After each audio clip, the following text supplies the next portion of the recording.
What is up, ladies and gentlemen? Today I'll be showing you how to keep FIFA 22 career mode fun. My name's FIFA Expert. Subscribe for more videos like this. Let's get started.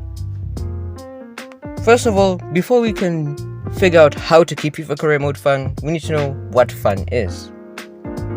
In the dictionary, fun is known as enjoyment, amusement, or light-hearted pleasure. FIFA 22 isn't as fun as it used to be. And this is the same for career mode, especially career mode. Despite Creator Club being reintroduced this year, most people watching career mode aren't playing it.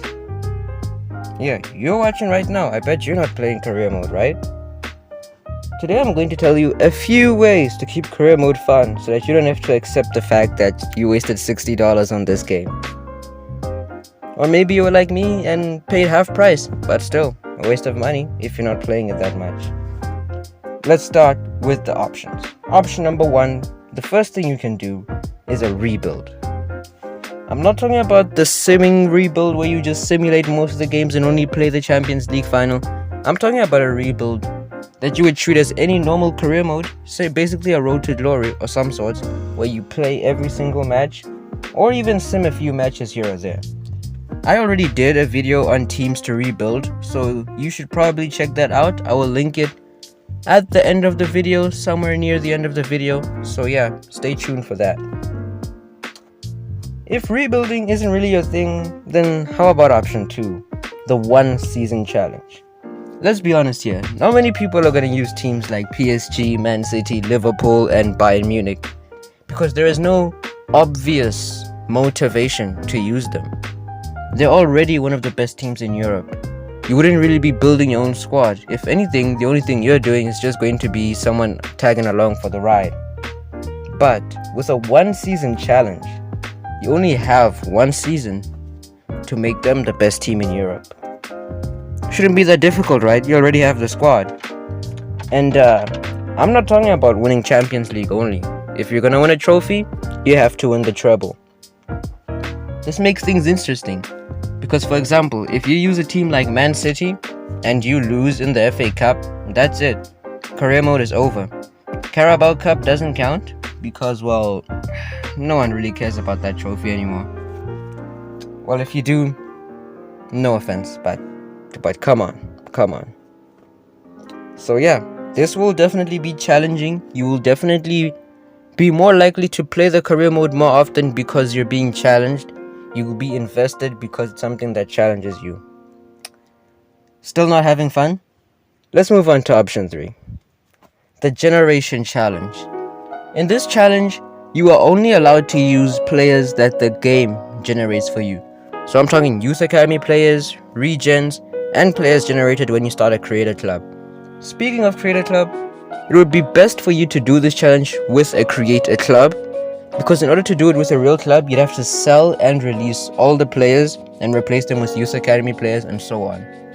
So if you're a Liverpool fan and you want to do this with Liverpool, it's going to be very difficult. Yeah, my apologies guys, but you're going to have to create a club for this one. So, still bored, huh? Still bored. I forgot to mention though, with that Generation Challenge, if you use the Youth Academy, you can find the next player who you could consider the GOAT. It's better to find your own GOAT than buy one. Are you still bored even though I just said that? Okay, let's move on. I've actually given you all the options that I can think of right now. But the video is not over yet. How about I give you a few rules that you can integrate into these 3 challenges that I've just given you, or into just any normal career mode. Remember, you can decide whether or not you follow these rules. I'm not forcing you to follow all of them, and I'm not saying you shouldn't follow any of them. You can just mix it up a bit. You can maybe follow 4 of these rules at the same time, or just 1. It's all up to you. Number 1, transfer embargo. Let's say that your team's done some naughty spending, and financial fair play just does not like the way you guys spent your money.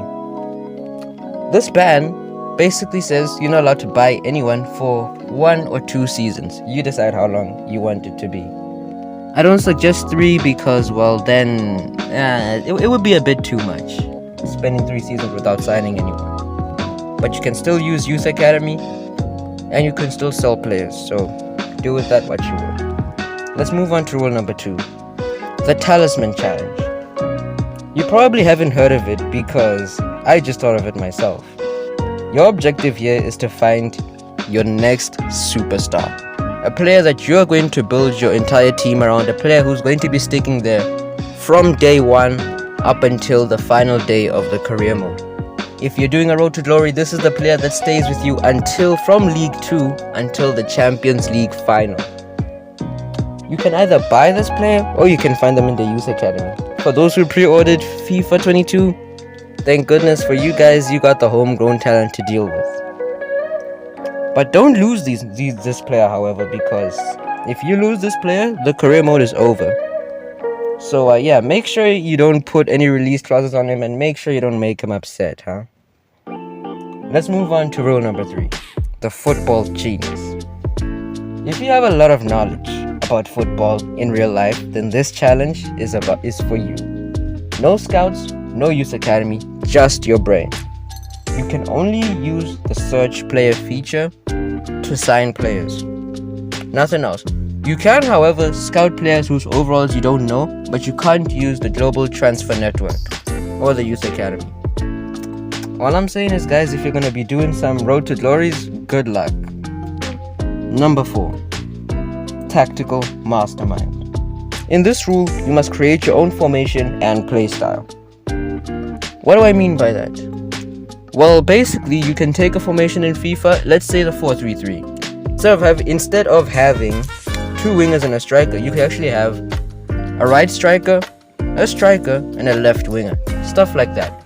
Basically creating your own formation. Or you could do 4-3-3, for example, and you could have, instead of 3 central midfielders, you could have 2 wingers in the midfield. So a left mid, a right mid, a center mid, and on attack you can have a striker, a left winger, and a right winger. Be creative. And with playstyle, you could just go bonkers with the width sliders and the defensive sliders and all that, the depth sliders, you know what I'm talking about. Basically, just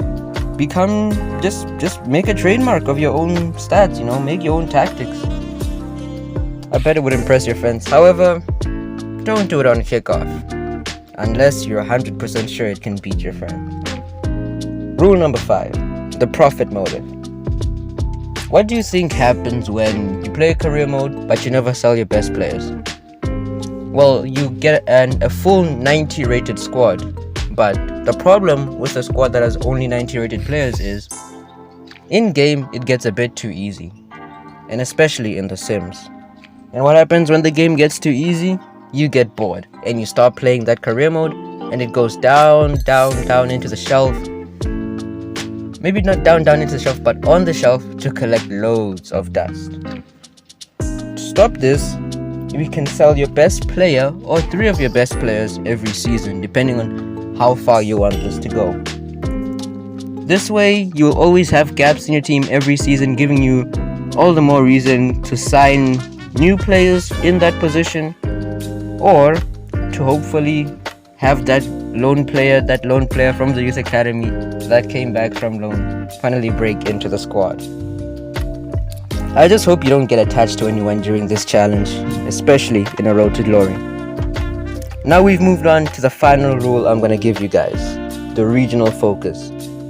In this challenge, you are only allowed to sign and recruit players from one country.